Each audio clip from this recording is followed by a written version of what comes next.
Welcome to Keith Knight Don't Tread on Anyone and the Libertarian Institute. Today I am joined by Bob Fenster. He is a social studies teacher, National Teacher Hall of Fame, class of 2022. Mr. Fenster, thank you so much for your time.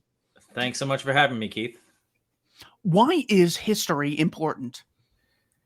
That's the big question for day one, pretty much of most social studies teachers' classes, and it was the question that, in some ways, I used to ask my mother when I would come home frustrated why we had to learn about ancient Mesopotamia. But we can go to George Santayana's famous line about those who do not remember their history are condemned to repeat it.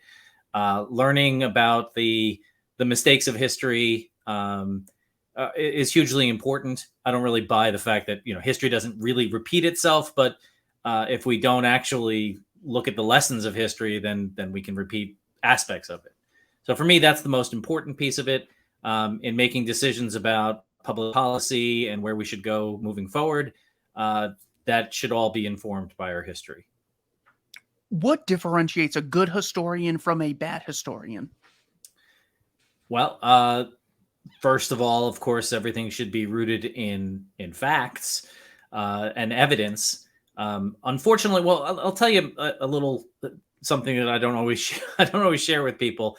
I briefly thought about being a historian myself, but my problem was figuring out what original thing I could bring to the table. When I was doing research on South African apartheid and the history in the 20th century. I wrote a 50-page paper, and my professor came back to me and said, "Okay, you've summarized all of the information that you found in mostly secondary sources. What's the new thing? What are you going to add?" And I think the important thing for a good historian to be able to do is offer interpretation that is rooted in facts and rooted in the evidence that they can provide.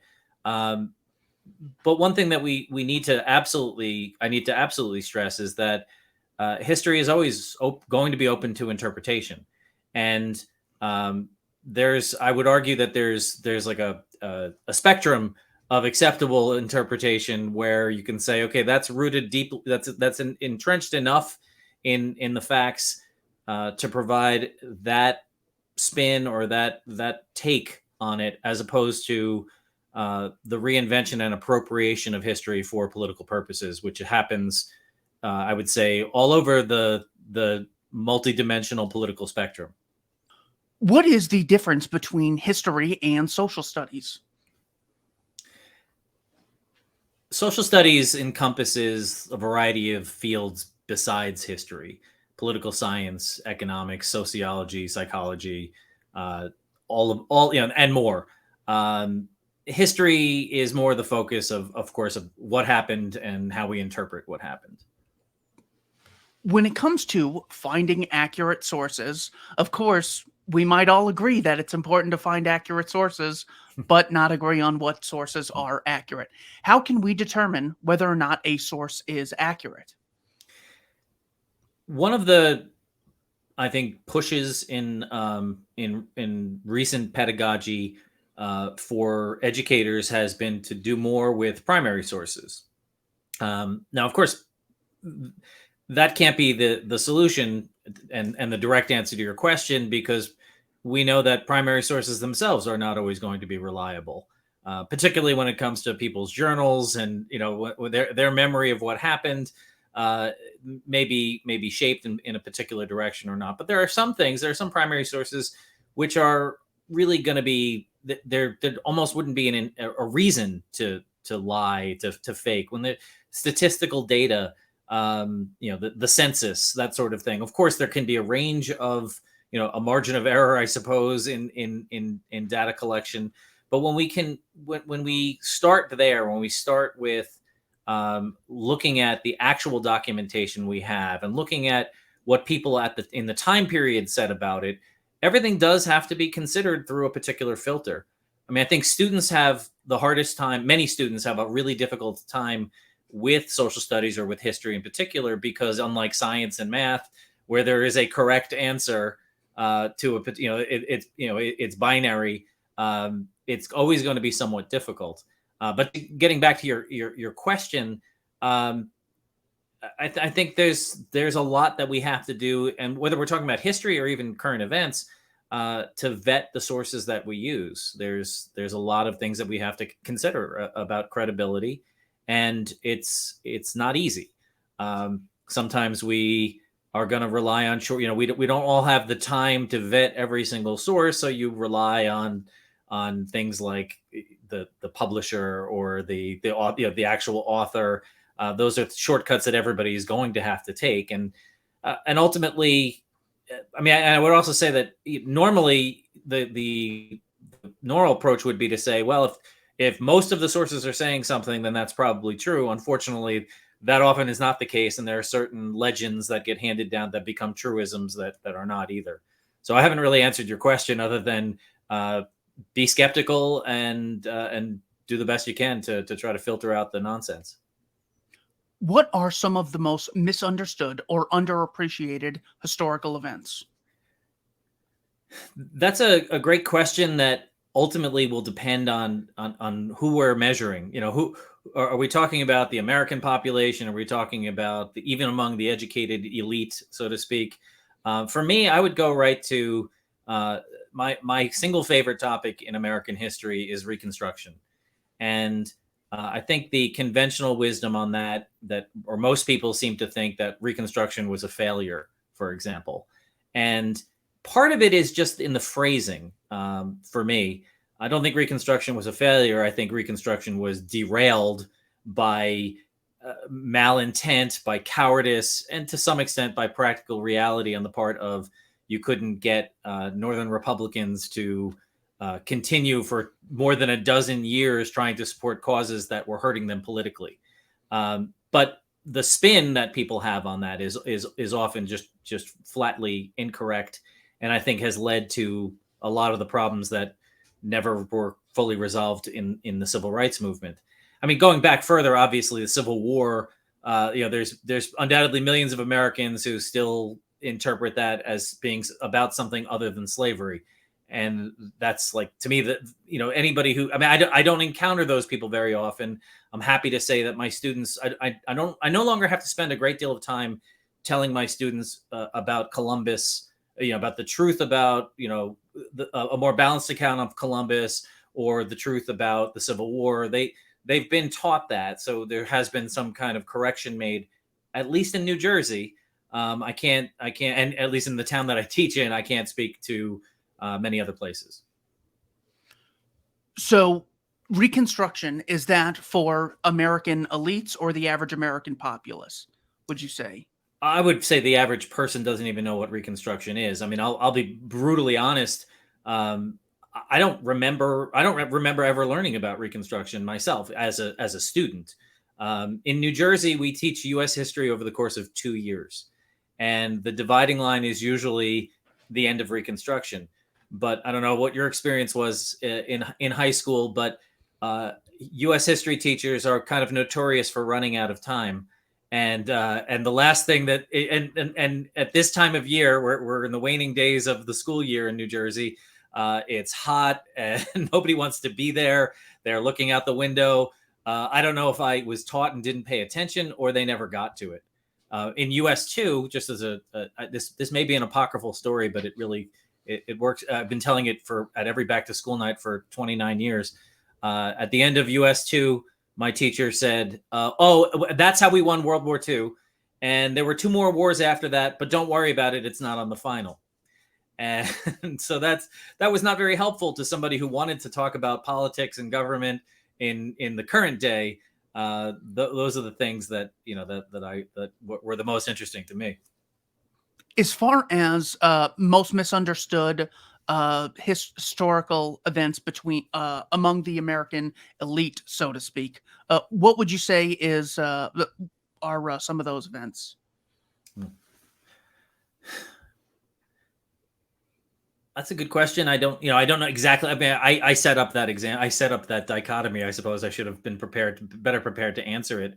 I guess I would just lean on something that I think applies to everybody, but also to those who are educated or well educated.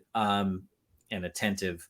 I just think that so much of our reliance on our worshiping of the founding fathers as demigods is something that I just think it, frankly, is childish. I think it's true of any. I mean, I grew. I mean, I'm maybe I'm strange, but I didn't have heroes. I had people I looked up to, but I didn't have people who I worshipped, wanted to put on a pedestal. And as a teacher, one of the things that I really strive to do is humanize individuals. You know, and I'm not just talking about, you know, Washington and Jefferson owned slaves or enslaved people, but the flaws that they had, the mistakes that they made, to me actually make what they did, the accomplishments that they had, better. That these are not flawless human beings, that these are flawed human beings who stepped up at a moment of crisis and, you know, and did some incredible things. But the idea, for example, that the Constitution was fully realized, it's exactly what they wanted. Nobody wanted the Constitution the way it was written. It was, you know, no one's been able to figure out who actually said the line, a bundle of compromises. But it has been, clearly nobody got what they wanted.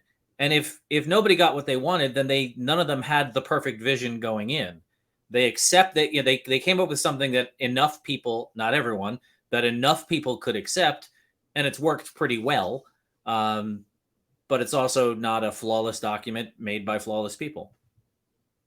Do you think that elites will generally sort of push myths, so to speak, in order to have a nation be able to rally around one core belief system so they could have something in common, so that when they pledge their allegiance, they can recognize this guy, Joe Biden, is the current president. This is who we're going to more or less listen to for the next 4 years until the next person. Isn't that sort of how nations will get people on the same page, either by getting them on the same myth or having them identify with a certain set of events?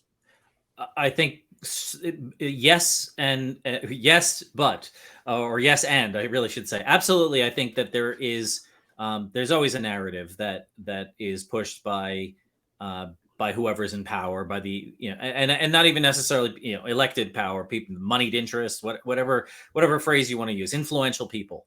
I also think there's a benevolent conspiracy to some extent. It's that things aligned that way, and people want to join the team. I mean, I don't know. This is far afield, but you know, I don't care who wins the Olympics. I like sports, but why do I care that the United States is winning versus somebody else? It doesn't. I have not been given the gene, I suppose, or fallen prey to the we have to band behind this, and this is, you know, this is what brings us together. I'd rather ideals and of liberty and freedom be the things that bring us together, rather than 3 colors and 3 letters. Is it maybe because understanding things like ideals or any abstract concepts are just too costly for 330 million people to get on the same page for? You need something almost immediately identifying. That guy's waving the flag. Those guys wave the same flag. We're all on the same team. What do you think about Rawls's theory of justice? I mean, that would be a little difficult. Is it maybe you need something so primitive? I don't know. Something so immediate that instantly identifies good guys from bad guys? I think you make a great argument. I think to some extent that's true. I wish we had a less anti-intellectual culture. I mean, I'm not pretending that I don't have my own brainless activities that I connect to. I am a New York Yankees fan because I'm from New Jersey. That there are things that, that we are not necessarily resistant to. There are reasons why people don't want to spend the time reading philosophy, and it's simpler, and they can find an enjoyment. We root for somebody, even if it's not for, whether it's sports or anything, television shows, we find people to root for, we find things to root for. And so sure, when there is a tide going in one direction, I think it's very easy for people to join that. And I'm not saying there's necessarily anything wrong with it. It's just a matter of, I wish people were a little bit more deliberate in their thought processes. What differentiates a good teacher from a bad teacher? There are probably 100 ways I could answer that question. I mean, there's a lot of there's a lot of both, I would say. The most obvious thing would be a bad teacher is one who doesn't care about their students, who doesn't see them as individuals, who just comes in with a negative attitude about the kids these days, and doesn't have any sort of flexibility. For me, what I've always prided myself on is, to borrow a phrase or to contort a phrase, I've always believed in building the more perfect classroom, where I want my students to I'm never satisfied with anything that I do, constantly reworking it from year to year, and sometimes from the first period that I taught something and then teaching it later in the day, making adjustments. Because it lives in it, it's a living thing. What I'm providing in the classroom. The other piece of that, I would also make a quick note of. There's an old. You may not be familiar with the phrase, or some of the audience might not be. The sage on the stage versus the guide on the side. The sage on the stage was the teacher who has all the knowledge and just imparts their wisdom to the class, whereas the guide on the side helps them find their way to their own understanding of the material.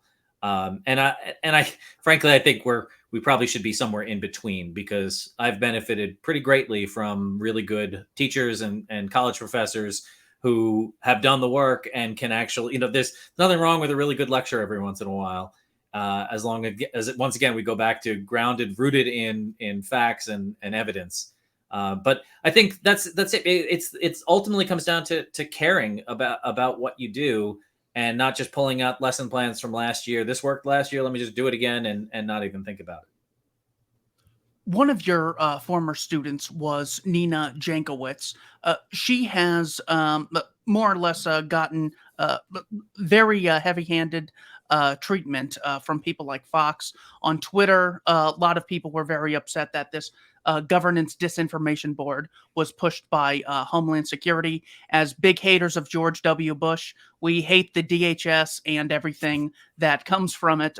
Is there anything that has gone underappreciated from Miss Yankowicz or the governance disinformation board? Yes, quite a bit. I was not. I knew that she had been appointed to be the head of the disinformation governance board, but I didn't, and that it was newly created, and I didn't know what exactly it was. So I looked it up, and it says the board's function is to protect national security by disseminating guidance to DHS agencies on combating foreign misinformation, malinformation, and disinformation. Terrible name, but a perfectly reasonable mission, considering the sheer amount of disinformation that was produced in the last decade by countries that are supposed to be our enemies, or that are I should say, that should be considered our enemies in many respects: Russia and China and Iran. And the biggest thing, the most important thing to note, and I looked at the various politicians. The hatred on Twitter. Stephen King actually tweeted out his support for Nina, and I put a benign comment, which was simply that she's one of the best people I know, and then I threw in the fact that I've been a huge fan of yours for 40 years. I got 100 to 150 tweets about how much of a kiss ass I must be, a moron, a brown noser, like all of this stuff, and then just one thing after another, attacking Nina through me or just attacking me. My handle, if I forgot, my Twitter name is at HHS Fenster. HHS is the school I teach at, Hillsborough High School. But the geniuses assumed that I was working for Health and Human Services, and I was, just another government lackey working for Joe Biden, defending her. I didn't say a word about the disinformation governance board. All I said was she's one of the best people I know. She's a really good person. Now, the other thing that so then I actually looked at some politicians' comments, and they were way off base as well. the Secretary of Homeland Security said that the board would have no operational authority, none. It would just collect best practices to give out to the other agencies, and asserted that the board would do no monitoring of American citizens. This is strictly about Russian disinformation, pick your country, China, etc., efforts by foreign countries to interfere with our politics. Nina's actually Nina wrote a book about this, which is why a big reason why she was going to be heading the governance board before she ultimately decided to resign. And in the book lays out just the sheer amount of interference through the Twitter bots and fake Facebook accounts that they have, fake AstroTurf organizations that they created. The evidence is overwhelming, but back to that issue of some people don't actually care about evidence and just twisted it to their own, I guess, political game. I certainly get that there can be disinformation from the Kremlin or from Tehran or Beijing. I just think that it's important to have the same standard for the DHS. For example, Hillary Clinton falsely said on the presidential debate stage that 17 intelligence agencies confirmed that Russia interfered in that Russia was behind the hacking of her emails. The New York Times retracted that story June 29th of 2017. Joe Biden on the debate stage said that the Hunter Biden laptop was a Russian plant. That was confirmed by the New York Times earlier this year, along with 51 intelligence officers. 4 CIA directors from both parties had also said that. So my problem is not that everything that Putin says is true. It's just this shortcoming in China and Russia also applies to America. Can you see why a lot of citizens would not trust the government to be a good arbiter of truth from fiction? Well, again, I don't. The idea is it's not a fact-checking organization on American citizens or even American politicians. It's not supposed to be a fact-checking thing about the United States at all. It's about what are the idea that this would be based in Homeland Security. It's important that the information that we get is able to be properly sourced and identified. And so what the idea of this organization, who knows if it's even going to exist, because they did such a great job.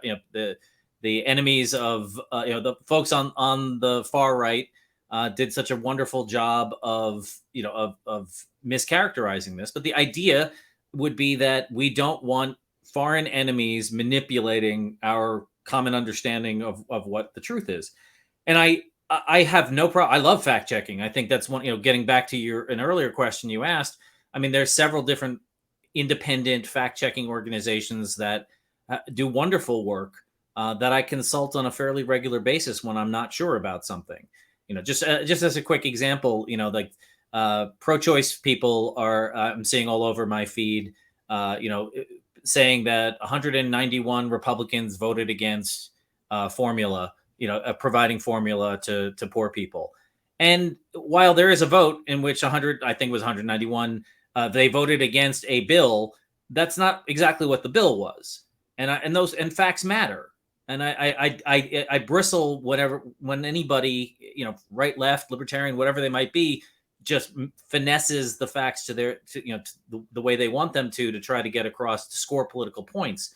But this isn't supposed to be about political points. This is about, hey, let's make sure that we understand that they're trying to manipulate us, and let's not let them do that. In a debate, I mean, there's several organizations that do live fact checking, and the truth usually comes out about those sorts of things.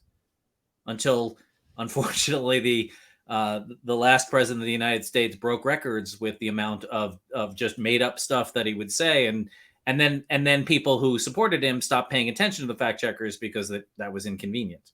And so now those have been discredited in their minds, and we end up with this weird situation where people make up their own facts.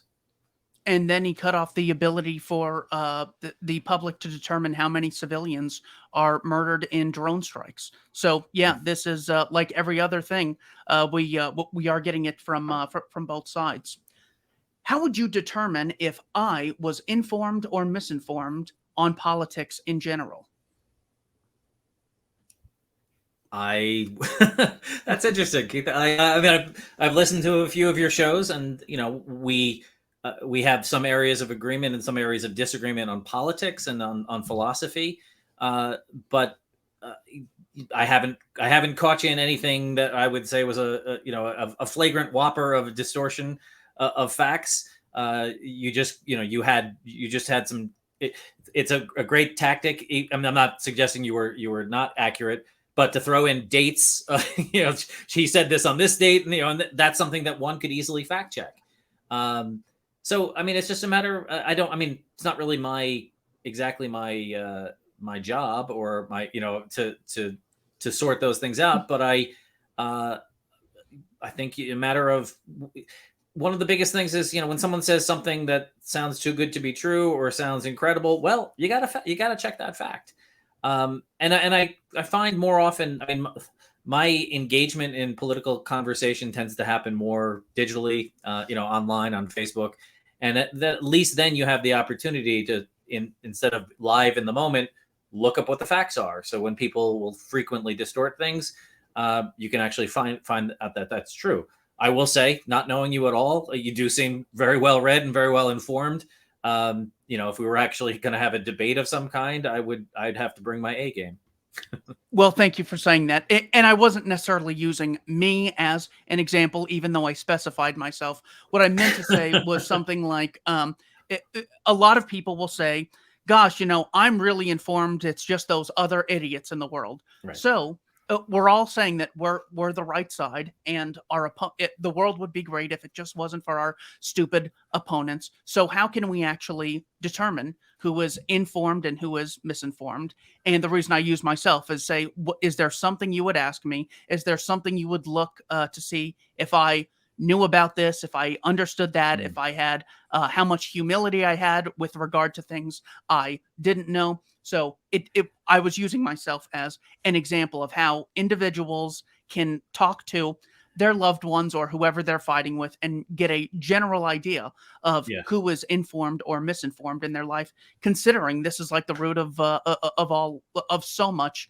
tension in the country at this time. Do you have maybe a litmus test or maybe some criteria?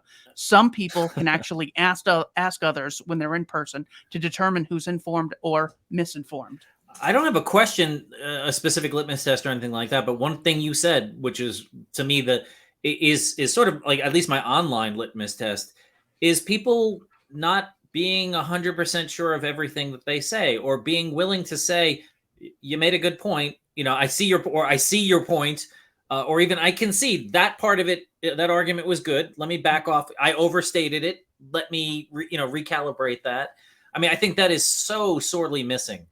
I'm not a libertarian, but I have sympathy for many of the views of libertarians, and I was excited to have this conversation with you, and I hope that at some point I can have you on my own podcast, so we can talk about, we can actually talk about the philosophy that you ascribe to, because I think the exchange of ideas is hugely important. Related to that, I teach AP Advanced Placement U.S. Government, and on the AP exam, there is a question where students are supposed to make, it's called the argument essay, and they can have whatever argument they want. It doesn't matter. Just they have to root it in one of the required documents that they're provided. But one way that they're graded is on whether they have a rebuttal or a concession. And I always tell my students, I don't care if it's easier to write a rebuttal. What they're looking for is some lame, like some people say such and such, but they're wrong because this. It's childish, bad writing that they learned in middle school about how to write a persuasive essay. Is you set up a straw man, you give them a terrible argument, and then you say that why the argument is wrong. I tell them, write a concession. Start your thesis statement with, although, give away something to the other side, or a different side, I should say. I always want to be careful not to say there's two sides. To a different side, although admittedly this is a problem, on the whole, this is the position I hold. And so for me, that's the litmus test: is can I talk to somebody?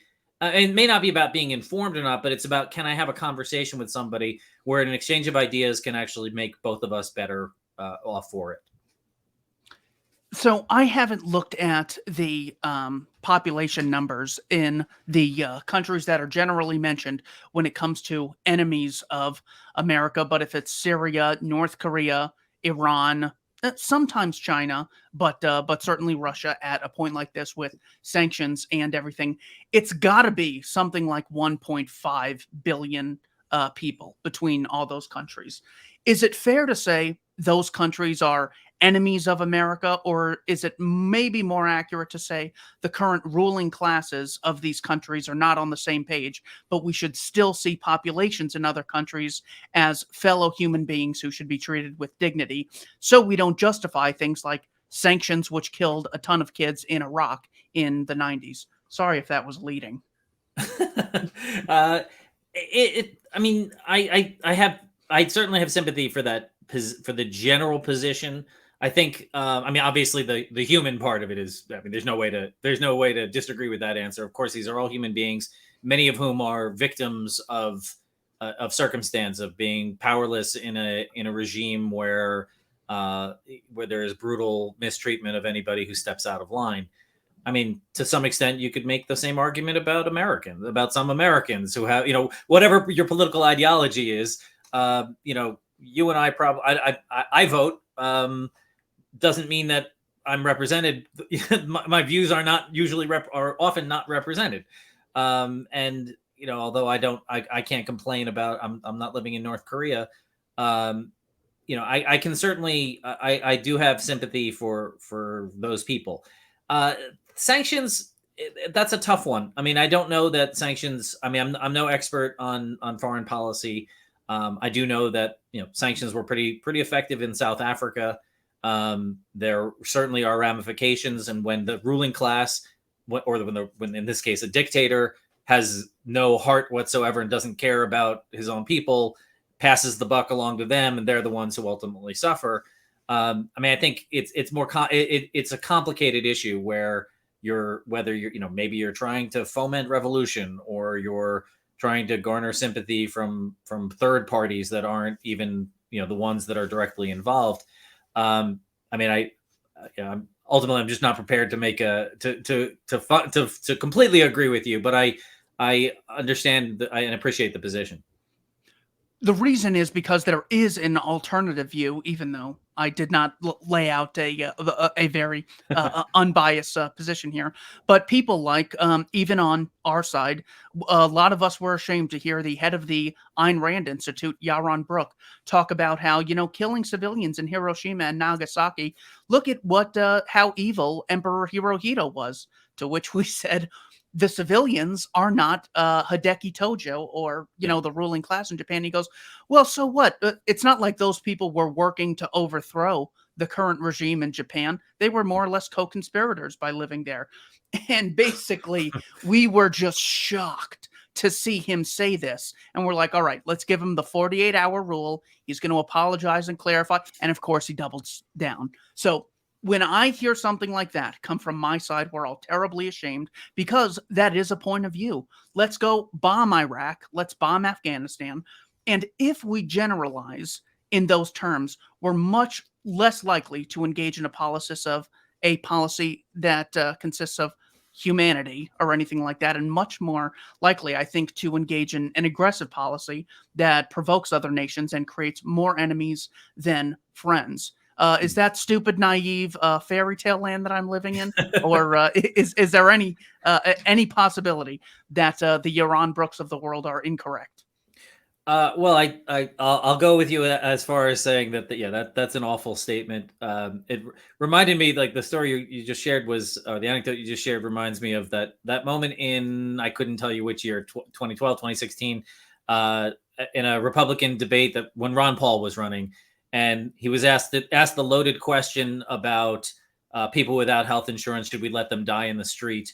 And one person in the audience, you just heard him yell, "Yeah!" It's like, no, like that's not what any human being should be saying. I mean, I think obviously there are times where I guess realpolitik plays a role, where the powers that dropping the A bombs in the grand scheme of things, maybe saved human lives, was a hard. I mean, the way to phrase that, if you want to make the argument, would be that it's a tragedy that these people died, but it saved 1 million lives, or whatever magical thinking number you're going to come up with. I don't subscribe to that particular point of view, but I think that there's a way for us to carve out and develop a foreign policy that's more humane than drone strikes and assassinations and indiscriminate bombings. That's kind of what Vladimir Putin's doing right about now, and we should be condemning that just as we should be condemning it when our own government does it. What were some of the biggest takeaways you learned from studying apartheid in South Africa?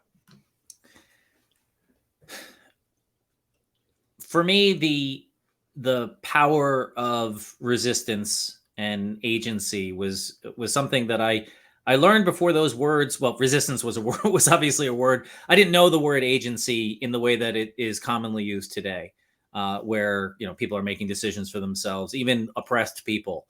And for me, as a teacher, the thing that I've concentrated on the last several years has been trying to make sure that when I talk about marginalized people, whoever they are, throughout American history, obviously slavery is the most obvious one, but there are plenty of other groups that you can look at as well. That going back to the Ayn Rand this person that you mentioned, that they're co-conspirators. Of course, they're not co-conspirators, but if they were to stand up to the government, they would have got it, like, overtly. They'd be shot in the head, and that's it. That's not a viable option. But instead of looking at people who are victimized as victims, to take a closer look and see, well, what did they do in their lives? Enslaved people, obviously, some of them escaped. Others sabotaged the processes in their plantation or factory or wherever they would be working. Some poisoned, poisoned their enslavers. Others harmed themselves. Or they embraced a culture they created a new culture out of whole cloth, because that was the best way that they could kind of almost get revenge. Instead of conforming, they created something of their own. There's lots of different ways that happened, and obviously that's something that was happening in South Africa, in a brutally oppressive regime where people were relocated to the worst. Just ever relocated, not allowed to leave these horrible fake homelands, forced to carry a pass if they were even given permission to go anywhere. Brutally murdered if they offered any kind of resistance. So I mean, that to me, it was inspiring to see that this generation of leadership that came of age in the 1950s, led by Nelson Mandela, but many others like Oliver Tambo and Walter Sisulu, they were people who, again, not heroes but heroic, and so that was something that I certainly got out of that study. So what would you say were the main factors in taking South Africa from apartheid state to where it is now? I know you mentioned sanctions earlier. Yeah. What are some of these sanctions that you thought were most effective? Is that where the Beatles wouldn't go and play, or was that America? I think it was America under Jim Crow, now that I say it out loud. Yeah, that would be a little earlier. I mean, there was the boycott of entertainment in South Africa was for their Las Vegas like resort called Sun City, where many performers decided that they weren't going to play for the rich white elites who were who were exploiting the 78% of the population to live the lives that they led. Again, my focus was more on the early part of that, but I mean, my understanding was foreign pressure was a huge part of it. It was just it wasn't even the sanctions, but the divestment was a huge part of the South African economy involved foreign investment, and so Ronald Reagan wanted what he referred to as constructive engagement. He wanted more money to go into South Africa and say, hey, we're going to buy your goodwill and we're going to get you to change your philosophy. But that didn't go over well, I would say, basically from the American left. and instead there was a movement to say, no, let's take everything out and and demonstrate to them that it's going to hurt their economy. And then there were other overt sanctions. And again, I am be brutally honest with you here. Economics is like my Achilles heel as a social studies teacher. I hear the flight of the bumblebee in my head as soon as we start talking about economics, and I don't understand a great deal of it. I'm not suggesting that this was necessarily the right way to go, but we know that it happened. We know that it ultimately the National Party recognized, or the leader F.W. de Klerk recognized that the economic recession that was caused by a lot of this was just not sustainable in that country, and that the time had come, had long since come, for them to lift an obviously overt system of racism and separation. Let's say that I have arranged for you to be the speaker at the Conservative Political Action Committee. So you'll be talking to a ton of Republicans, conservatives, and you have them as a captive audience. These are not just the average ones. These are the ones who go out of their way to go to CPAC. What do you say to those people? That's a great opportunity. I would stress, that we need to find a way to talk to each other. Another former student of mine, Yuval Levin, who probably has spoken at CPAC, but he certainly was a writer. He's written for the National Review and many other organizations or publications. His work in recent years has been specifically about that. His last book was called "The Time to Build," and trying to find bridges and between the various camps. We have developed such a horrible hostility that it's just, as I indicated, based on the Twitter exchanges and so forth. It's just that if somebody disagrees with you, they're the devil. And unfortunately, an organization like that, that's pretty much, that's what the red meat that they throw to the audience. It's who can outdo each other about how subhuman Democrats are, or liberals, or whatever it might be. I bristle when I hear people do the overt statements from the other side about all Republicans this, and it's a little harder for me to do that, for me to object when we're talking about support for for the way that political party has moved and has embraced to some extent lies and ignorance, as like the watchword of what they do. But I also don't want to emphasize that, because I think there are plenty of good Republicans out there still who are willing to listen and willing to talk and cooperate. And unfortunately, the bottom line of things like controlling the Senate so you can control who gets nominated to the Supreme Court has become far more important than trying to find solutions to problems that don't necessarily have to be partisan, where we don't have to have winners and losers on the basis of which party was able to get their way. So I don't know how I would craft that speech, but I'd probably be booed off the stage no matter what if I just encourage them to go find a Democrat and have a decent ask them questions instead of telling them what you think. Ask them questions and then ask them more questions and see what they have to say. As a teacher, one of the things I'd like to do in my government class, actually in my history class too, is give students a question or tell them to make an argument from a particular point of view. And sometimes it's a left wing, sometimes it's right wing, other points of view as well. And I'll occasionally get a kid come to me and say, "Do I have to can I say it?" No, I want you to make the argument. If you can't understand the other side's argument, you're not really understanding your own. The reason that I think is, as much as it seems people are staunchly in one camp and have one set of ideas, we've seen a drastic shift from the free trade issue, going from more laissez-faire to more protectionist in the Republicans.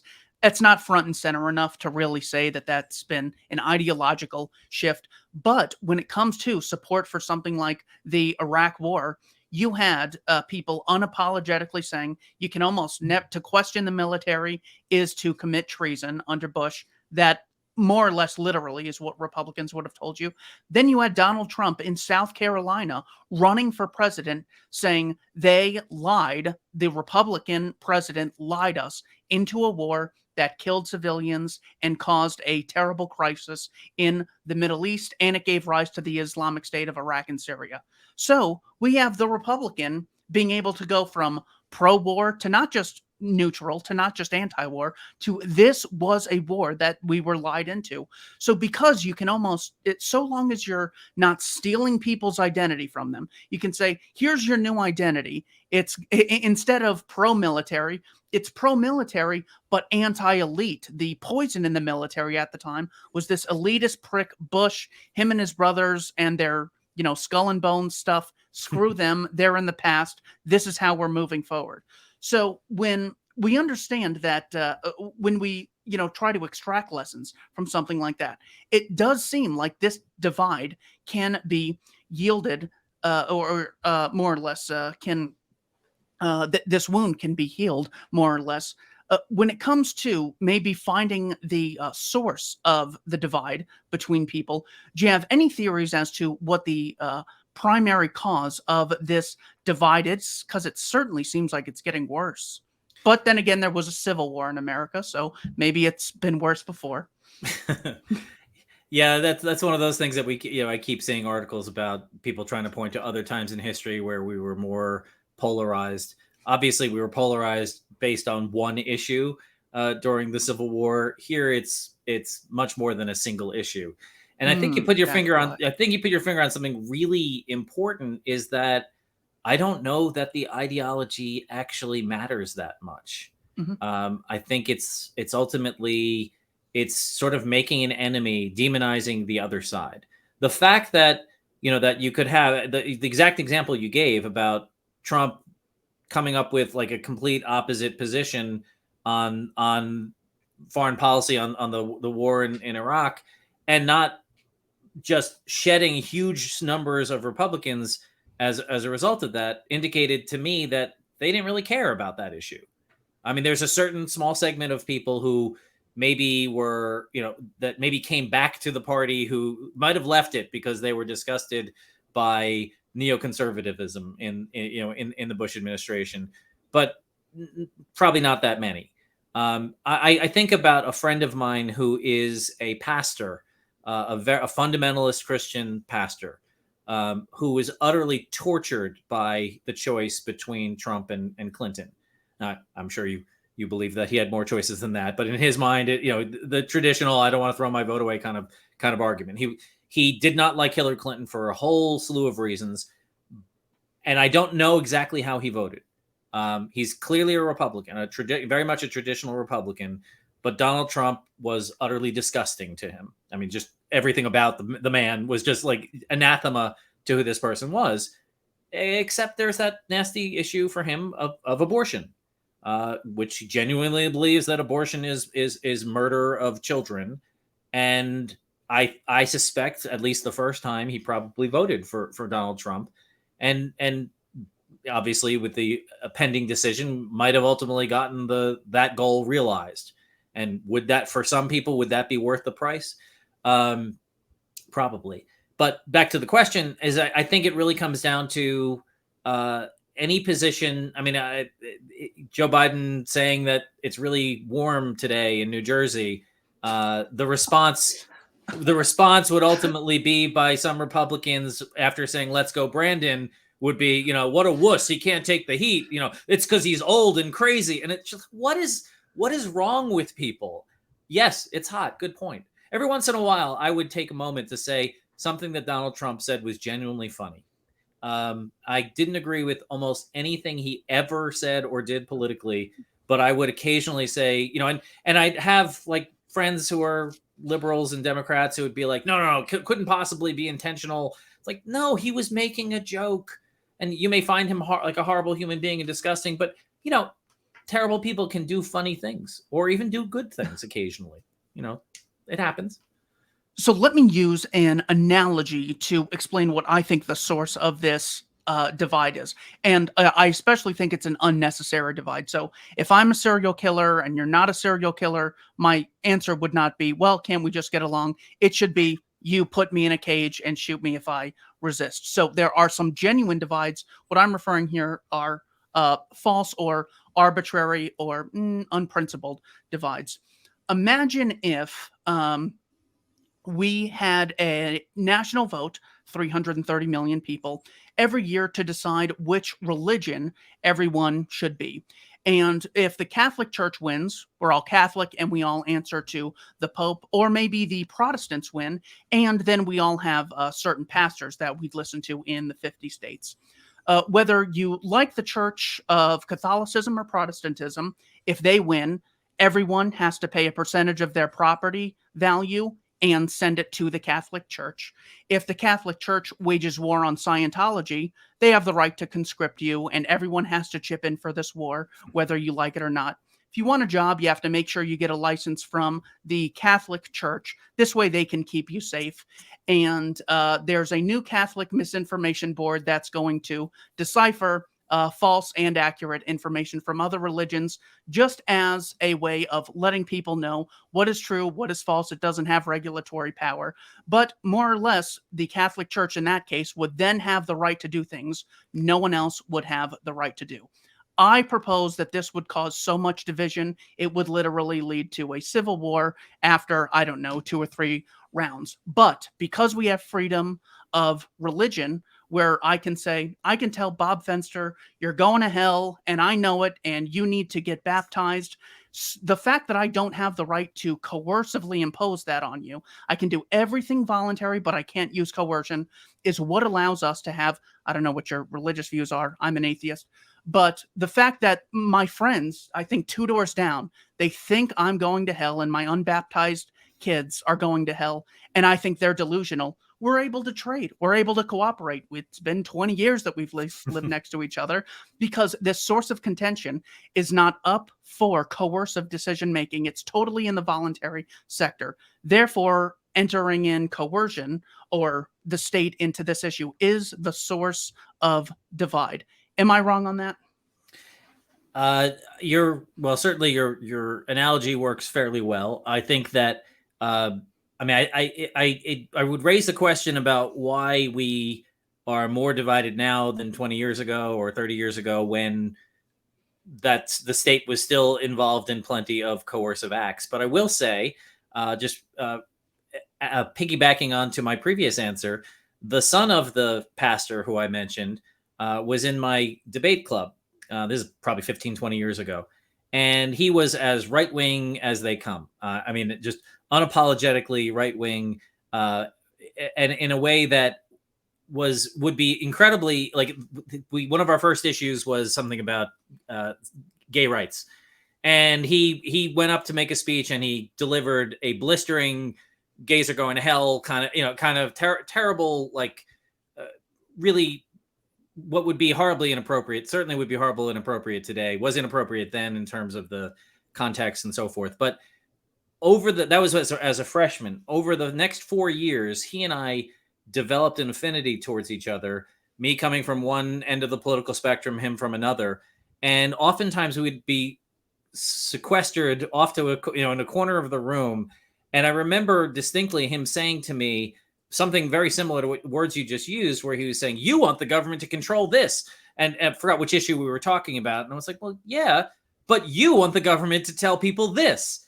And it was both of us kind of found that moment where it was just like, we are both talking about government coercion, and the government coercion that we liked.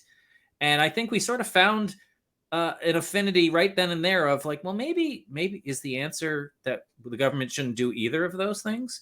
And there was a sort of weird spark of libertarianism between us about that sort of thing. It's like, well, are we going to be ideologically consistent? And that's the thing that I often disagree with libertarians on various things and on basic philosophy. But I got to take my hat off on the consistency.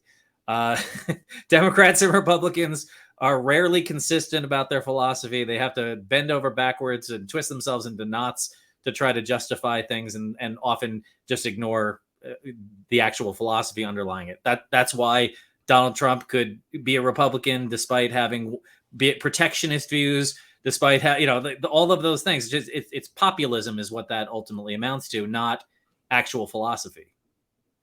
When it comes to, we got about 5 minutes left. Thank Sure. you so much for being generous with your time, by the way.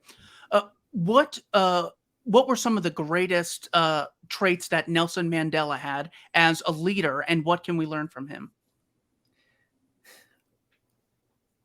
I think the resilience and seeing the big picture, the long haul. My mentor in college was a labor studies professor, and one of the things that he always said to activists was that you have to be in it for the long haul, and that would be true whatever your political philosophy is. I mean, it's got to be somewhat lonely being a libertarian when you get 2% of the vote in many cases, and like how do you keep it going? Well, you keep it going by looking at like this, not living and dying by every single victory or defeat. It's like being a manager of a baseball team that plays 162 games. I would be terrible at it because it's really hard for me not to live and die by successes, by the defeats in particular. And I think that's something Mandela was, he understood. I mean, obviously serving 27 years in prison, only to, eventually emerge and be able to, having kept his wits about him, having been a leader within the Robben Island prison, and then being able to become president of South Africa. That's a long haul philosophy that certainly worked out for the better. Not that all the problems of South Africa went away, but at least the fundamental liberties of millions of people were restored as a consequence. Imagine you get one task as new education czar in America, and your first thing is you're going to recommend a book that everyone's going to read. What is the book that you would recommend for all Americans to read? Assume they have to do it and they can't resist. What book would that be, and why would you choose that book? You know what? I'm going to give you a second to think because I didn't tell you to prep for that one. Mine would be, there's a book by a guy named Madsen Prairie. He is from Britain, and his book is titled The Use and Abuse of Logic. This book is what essentially took me away from supporting Mitt Romney or conservatism. This would have been around, I guess just after the 2012 election. So he takes probably 100 logical fallacies and says, just because something is fallacious doesn't mean it's of no value. But please recognize that there can be times where you're doing things for unjustified purposes that on the surface level seem good, but actually are not justifications. So each chapter is about 1.5 pages long, and he just goes through one logical fallacy after another. The reason I'd recommend that book is because that would at least get us talking on the same page. Because so often it's like we're not even speaking the same language. It certainly seems on more topics, just people, it's almost impossible to get people divided. However, it's impossible to get people on the same page. I saw a great experiment where someone with an opposing shirt would walk up to an event that, the opposition was having, and they'd say, "Oh, guys, I lost my dog. Have you guys seen my dog?" And they'd be holding an empty leash. Of course, there's no dog. And then people would say, "Oh, no, sorry." And then they'd talk for 5 minutes. And then when they brought up politics, it was more or less, we can agree to disagree. You have some good points, I have bad. Just bringing in that human factor of, I'm going through a loss here. I'm real vulnerable. This is so stressful on me. Yeah. That alone got people to sort of lower their swords just for a minute. And I think this book, The Use and Abuse of Logic by Madsen Prairie, would do that. Bob Fenster, one book for every American to read.